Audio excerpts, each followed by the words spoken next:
ഭയന്ന് വിറച്ച് അലമുറയിട്ട് കരഞ്ഞ് ദൈവത്തോട് വിളിച്ച് പ്രാർത്ഥിക്കുന്ന ഈ സ്ത്രീയുടെ ദയനീയ ചിത്രം കണ്ട് സങ്കടം തോന്നുകയാണ്. ഇറാൻ്റെ മിസൈൽ വർഷങ്ങൾക്ക് മുൻപിൽ പിടഞ്ഞുപോയ ഇസ്രയേലിലെ ഒരു യുവതിയുടെ വീഡിയോയാണിത്.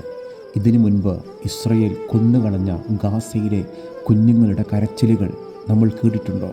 അവിടുത്തെ ഉമ്മമാരുടെ പിടയുന്ന കണ്ണുനീരുകളും അലമുറയിട്ട കരച്ചിലുകളും അന്ന് ലോകം കാണാതിരുന്നു. രക്തക്കൊതിയന്മാരായ ഇസ്രയേലിനെ ഇറാനിൽ ആക്രമിക്കാൻ ഒരൊറ്റ കാരണം മാത്രമേ ഉണ്ടായിരുന്നുള്ളൂ: തങ്ങളുടെ നിലനിൽപ്പിന് ഭീഷണിയാണ് ഇറാനെന്ന്.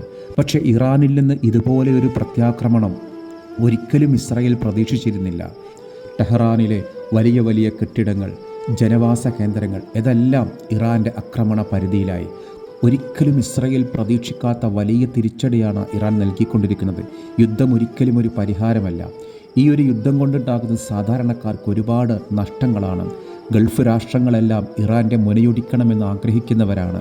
മുൻപ് ഇറാനിൽ ഇസ്ലാമിക ഭരണകൂടം വരുന്നതിന് മുൻപ് ഇറാൻ ഭരണകൂടത്തോട് ഏറ്റവും സൗഹൃദം കാണിച്ച രാജ്യമായിരുന്നു ഇസ്രയേൽ. ഇസ്രയേലിൻ്റെ ഉറ്റ ചങ്ങാതിയായിരുന്നു അന്ന് ഇറാൻ. പിന്നീട് അവിടെ ഒരു ഇസ്ലാമിക വിപ്ലവം വന്നതോടുകൂടിയിട്ടാണ് ഇസ്രയേൽ കണ്ണിലെ കരടായിട്ട് മാറിയത്. ഈ യുദ്ധം ഇറാനിലെ ആണവ ശക്തി ഇല്ലാതാക്കാൻ വേണ്ടിയിട്ടൊന്നുമല്ല, മറിച്ച് ഇറാനിലെ ഒരു ഭരണമാറ്റം, അമേരിക്കക്കും ഇസ്രയേലിനും താല്പര്യമുള്ള ഒരു ഭരണം ഇറാനിൽ വരണം. അതാണ് ഇസ്രയേൽ ആഗ്രഹിക്കുന്നത്.